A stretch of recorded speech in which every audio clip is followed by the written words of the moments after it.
इस कहानी में जानेंगे कि पति और पत्नी का रिश्ता कितना मजबूत होता है। आइए सुनते हैं।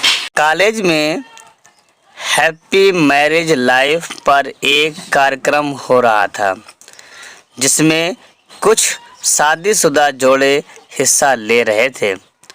जिस समय प्रोफेसर मंच पर आए, उन्होंने नोट किया कि सभी पति पत्नी शादी पर जोक कर हंस रहे थे। ये देखकर प्रोफेसर ने कहा कि चलो पहले एक गेम खेलते हैं, उसके बाद अपने विषय पर बात करेंगे।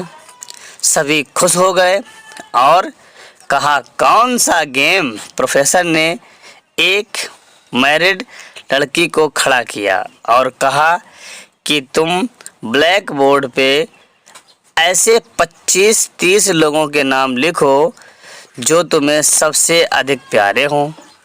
लड़की ने पहले तो अपने परिवार के लोगों के नाम लिखे, फिर अपने सगे संबंधी, दोस्तों, पड़ोसी और सहकर्मियों के नाम लिख दिए। अब प्रोफेसर ने उनमें से कोई भी कम पसंद वाले 5 नाम मिटाने को कहा। लड़की ने अपने सहकर्मियों के नाम मिटा दिए। प्रोफेसर ने 5 नाम और मिटाने को कहा। लड़की ने थोड़ा सोचकर अपने पड़ोसियों के नाम मिटा दिए। अब प्रोफेसर ने और 10 नाम मिटाने को कहा। लड़की ने अपने सगे संबंधी और दोस्तों के नाम मिटा दिए। अब बोर्ड पर सिर्फ 4 नाम बचे थे, जो उनके मम्मी पापा, पति और बच्चे का नाम था। अब प्रोफेसर ने कहा, इनमें से और 2 नाम मिटा दो। लड़की असमंजस में पड़ गई।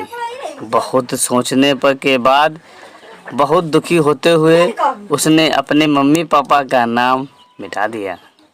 सभी लोग स्तब्ध और शांत थे, क्योंकि वो जानते थे कि ये गेम सिर्फ वो लड़की ही नहीं खेल रही थी, उसके दिमाग में भी यही सब चल रहा था। अब सिर्फ 2 ही नाम बचे थे, पति और बेटे का। प्रोफेसर ने कहा, एक और नाम मिटा दो। लड़की अब सहम सी गई। बहुत सोचने के बाद रोते हुए अपने बेटे का नाम काट दिया। प्रोफेसर ने उस लड़की से कहा, तुम अपनी जगह पर जाकर बैठ जाओ, और सभी की तरफ गौर से देखा और पूछा, क्या कोई बता सकता है कि ऐसा क्यों हुआ कि सिर्फ पति का नाम ब्लैक बोर्ड पर रह गया? कोई जवाब नहीं दे पाया। सभी मुंह लटकाकर बैठे थे। प्रोफेसर ने फिर उस लड़की को खड़ा किया और कहा, ऐसा क्यों?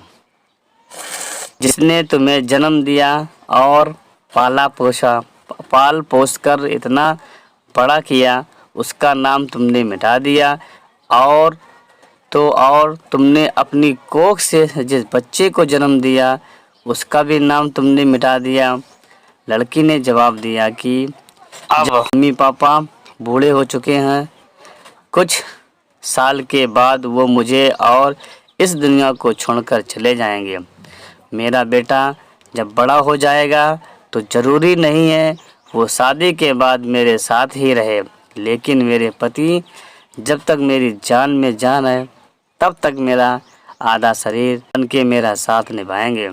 इसलिए मेरे लिए सबसे अजीज मेरे पति हैं। प्रोफेसर और बाकी स्टूडेंट ने तालियों की गूंज से लड़की को सलामी दी। प्रोफेसर ने कहा, तुमने बिल्कुल सही कहा कि तुम और सभी के बिना रह सकती हो, पर अपने आधे अंग अर्थात अपने पति के बिना नहीं रह सकती। मजाक मस्ती तक तो ठीक है, पर हर इंसान का अपना जीवन साथी ही उसको सबसे अधिक अजीज होता है।